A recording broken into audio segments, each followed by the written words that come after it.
안녕하세요. 3년간 연애를 했던 남자와 결혼을 앞두고 예비 시어머니 덕분에 홀랑 뒤집어버린 여자입니다. 제 나이 올해 29살이고 결혼할 뻔한 예비 신랑은 저보다 4살이 많은 33살입니다. 연애를 워낙에 길게 하기도 했고 예비 신랑이나 저나 결혼 정년기나 마찬가지였고 예비 시부모님들은 오히려 예비 신랑이 저를 만나느라 혼기를 다 놓치고 있다고 생각을 하셨다니 저도 예비 신랑의 적당한 프로포즈에 응하고 결혼 준비를 시작하고 있었습니다.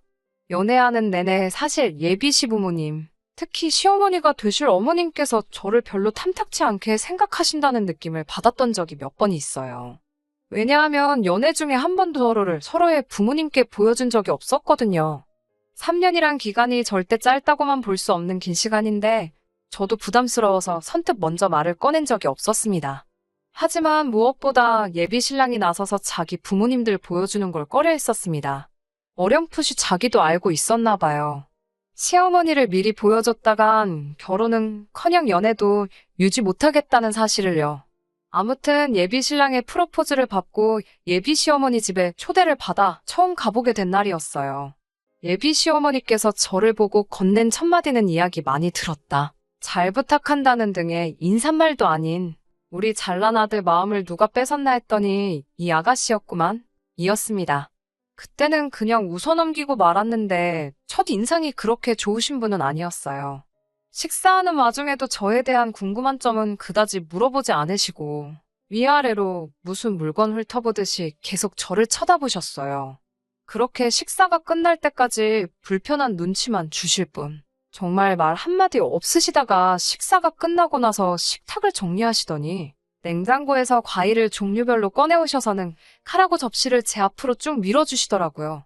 저는 뭔가 하고 멀뚱히 쳐다보고 있었는데 예비 시어머니께서 저한테 뭘 구경만 하고 가만히 앉아있냐고 하시더군요.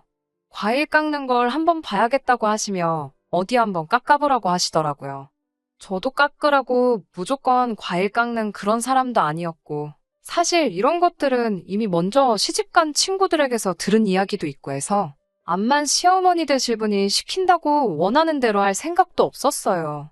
단지 설마 했지만 제 시어머니 되실 분이 저한테 이런 걸 시키실 거란 생각을 하지 못했죠.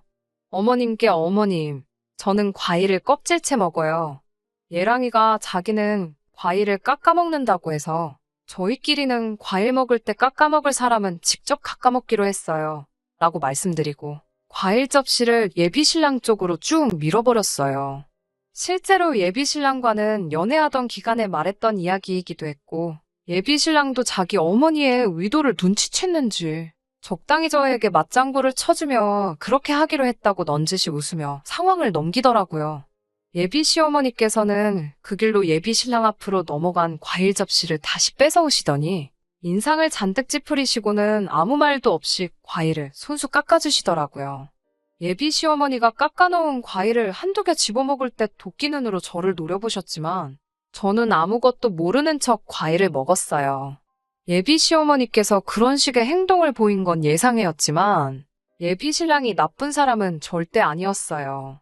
좋은 사람이었기 때문에 프로포즈에 승낙을 한 것이고 연애도 길게 유지할 수 있었지요. 예비 신랑이 우리 집에 처음 인사드리러 온 날 정말 저희 부모님께도 싹싹하게 잘했어요. 제 여동생한테도 정말 넉살맞게 잘했고 집에 갈 때쯤이 되니까 제 동생은 이미 예비 신랑을 형부라고 부르면서 잘 따르더라고요. 저희 부모님도 예비 신랑을 굉장히 마음에 들어 하셨고 부모님까지 좋아해 주시니 저도 당연히 이 사람과 결혼하게 될 것이라고 생각했었지요. 그리고 얼마 전 처음 양가상견례 날이 되었습니다. 저희 부모님께서도 신경을 많이 쓰셨고 이왕 식사 자리 잡는 거 좋은 데서 하는 게 어떻겠냐는 말에 서울 중심가에 있는 유명 호텔 레스토랑에 힘들게 예약을 잡게 되었습니다.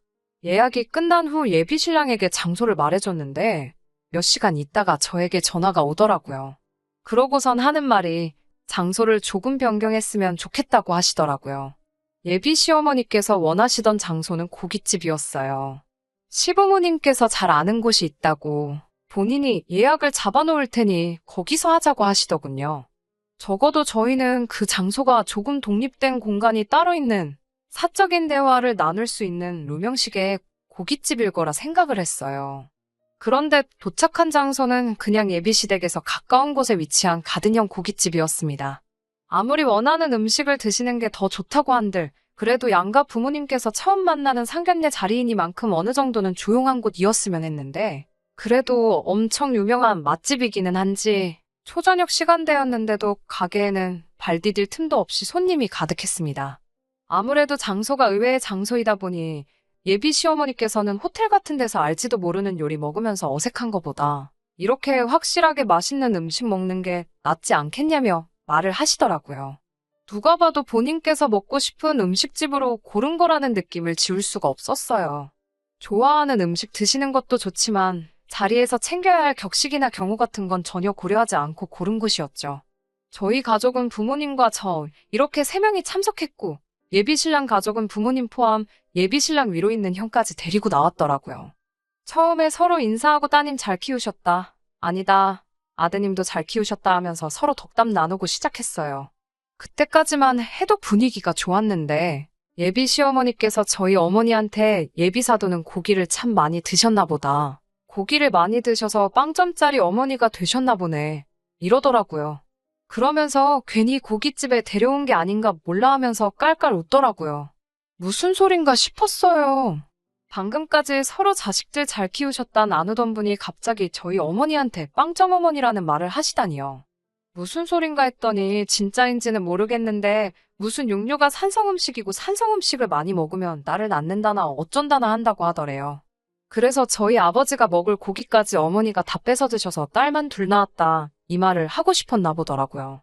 그러면서 자기는 아들이 둘이나 있으니 100점을 2번 받아서 200점짜리 엄마라고 하더라고요. 우리 어머니 딸만 낳은 걸 비하하려고 하는 그 말에 저희가 반응도 하기 전에 곧바로 다음에 이어하시는 말도 어이가 없었습니다. 저에게 여동생이 있다는 사실을 들었는데 왜 자리에 데리고 나오지 않았느냐 물어보시더라고요. 취직 준비하느라 시험을 앞두고 있어서 못 나왔다는 설명을 드리니 이왕 나온 김에 우리 첫째도 장가를 보내려나 했는데 라고 하시며 아쉬워하셨어요. 예비 신랑의 형, 아주버님 되실 분이 아직 결혼을 안 하셨는데 요즘 겹사돈 신경 쓰냐고 이참에 오늘 제 여동생과 아주버님 되실 분을 이어주고 상견례 2번 할 것을 한 번에 끝내려고 했는데 생각처럼 되는 일이 없다고 껄껄 웃으시더라고요. 그 말에 저는 물론 저희 부모님도 표정이 몹시 안 좋아지셨는데 그걸 눈치채셨는지 농담 삼아 한 말인데 왜 그렇게 심각하게 받아들이시냐고 너스레를 떨며 어물쩍 넘기려고 했어요. 그래도 최소한의 눈치는 있는 것 같더라고요. 그러고 나서는 아들 자랑에 여념이 없었습니다. 우리 잘생긴 아들 하면서 칭찬을 하시는데 제 남편 될 사람 외모를 가지고 제가 잘생겼나 못생겼나 하는 것도 그렇지만 객관적으로 봤을 때 그냥 평범한 정도거든요. 키도 여자인 저랑 비슷한 편이고 괜찮은 회사 다니고 있기는 하지만 그렇다고 아들에게 자부심을 느낄 정도의 엄청난 회사는 아니었어요. 저 또한 조건만 보면 예비 신랑에 비해 처지는 부분도 하나 없고 집안 형편도 예비 시댁에 비해 모자라거나 한 부분은 하나도 없거든요. 그런데도 멈추지 않고 저보고 시집 잘 오는 거라는 식으로 말하는 모습에 뭐 저렇게 호들갑이신가 하는 생각이 들었습니다. 그러고 있다가 얼마 안 있어서 주문한 고기가 나오기 시작했습니다. 정말 웅성거리는 소리도 소리지만 쉴 틈 없이 쏟아내시는 예비 신랑 자랑 때문에 무슨 대화가 오갔는지 잘 기억이 안 날 정도로 정신이 없었어요. 양가 어른들이 첫 만나는 자리에 중요한 이야기 오고 가기에는 어울리는 장소는 아니었지만 웅성거리는 실내와 손님 수가 이해가 될 정도로 지역에서 유명한 맛집인 사실은 분명했어요. 제 입맛에 맞는지 엄청 맛있더라고요. 뭐 이야기할 분위기도 아니고 이왕 이렇게 된 거 밥이나 맛있게 먹자는 생각으로 고기를 추가로 더 시켰어요. 추가된 고기가 나오고 직원분이 고기를 맛깔나게 다 구워주셨습니다. 다 익어서 먹어도 된다고 하는 말에 팔을 뻗어 고기 쪽으로 향하니 시어머니 드실 분이 자기 젓가락으로 제 젓가락을 탁 쳐내더라고요. 먹으려던 걸 제지당한 것보다도 아무리 시어머니 되실 분이라고 해도 본인이 밥 먹던 젓가락으로 제 젓가락을 쳐내는 건 좋은 경우가 아닌 행동이잖아요. 그래서 뭐 하시는 거지? 하는 표정으로 예비 시어머니를 쳐다봤습니다. 그러더니 하시는 말이 너도 너희 어머니같이 빵점짜리 엄마가 되고 싶은 거냐고 고기 좀 그만 먹으라고 하더라고요. 산성 음식인 고기는 남자인 우리 아들이 많이 먹어야 하고 여자가 앞으로 아들 낳으려면 알칼리성 음식 위주로 먹어야 한다고 말하며 너는 나 같은 1등 며느리 되고 싶으면 이런 거나 열심히 먹으라고 쌈채소가 들어있는 바구니를 제 앞에다가 툭 던져주더라고요. 너희 엄마 같은 빵점짜리 엄마가 아니라 나 같은 200점짜리 엄마가 되고 싶으면 지금부터 미리미리 준비를 해야 아들을 낳지 않겠냐고 으스대면서요. 그 말이 끝나기가 무섭게 제 앞에 놓여진 삼채소들이 하늘을 날고 있었어요. 예비 시어머니 말을 듣고만 계시던 저희 아버지께서 참다가 결국은 폭발해 버리신 거예요. 아버지는 예비 시어머니가 제 앞으로 던져준 삼채소 바구니를 낚아채 그대로 던져버리신 거죠. 순식간에 상추 세례를 받아버린 예비 신랑의 부모님들은 갑작스러운 상황에 화도 내지 못하고 상황 파악도 안 되는지 어안이 벙벙해 있더라고요. 아들 둘 낳은 게 두 분한테는 얼마나 큰 자랑인지는 모르겠지만 대놓고 내 와이프한테 점수 매기며 여태까지의 우리 결혼 생활을 부정하는 사람들에게 저를 시집 보낼 생각이 없으시다고요. 이 일로 하여금 제가 아버지를 원망하게 된다고 해도 상관이 없고 애초에 아버지는 저를 그런 일로 가족들과 등지고 살 사람으로 키우신 적 없다고 하더라고요. 이에 질세라 저도 같이 한마디를 했지요. 어머님도 두 아들을 둔 어머니이기 이전에 집에서는 딸이지 않으시냐고. 예비 신랑을 참으로 좋아하는 건 사실이고 그래서 결혼까지 승낙한 상황이긴 하지만 저도 저희 아버지 뜻에 따라 이 결혼은 처음부터 다시 생각해봐야겠다고 말씀드렸어요. 그리고 자리에서 일어나 뒤도 안 돌아보고 돌아갔죠. 예비 신랑이 가게 밖까지 쫓아나와 저와 저희 아버지한테 사과를 하더라고요. 아버지는 너네가 사과해야 할 사람은 우리가 아니라 그 자리에서도 끝까지 한마디 안 한 우리 안 사람한테 해야 하는 게 맞다고 하셨고 그런 부모를 둔 계제는 아니니 예비 신랑이 사과할 필요도 없다고 하셨어요. 정작 사과를 해야 할 시어머니는 가게 안에서 스트레스를 풀고 있는 건지 코빼기도 나오지 않고 있는 상황이었거든요. 저도 고개를 절레절레 흔들고 그렇게 결혼까지 생각했던 그 남자를 뒤로하고 집으로 돌아왔습니다. 그렇게 결혼까지 준비하던 남자친구와는 이별하게 되었네요. 말씀드린 대로 3년이라는 긴 연애를 하며 결혼까지 확신을 줬던 사람이니만큼 아쉬운 마음이 없다고 한다면 그건 거짓말이겠지요. 실제로 가끔도 생각이 납니다. 그래도 다시 시작할 생각은 없어요. 제가 사랑에 눈이 멀어 미래가 뻔히 보이는 불구덩이 안으로 스스로 들어갈 정도로 상황 판단을 못하는 사람은 아니니까요. 그 집에 며느리로 들어가면 적어도 저에게 무슨 일이 펼쳐질지는 이미 상상을 해보지 않아도 눈앞에 선할 정도로 안 봐도 비디오거든요.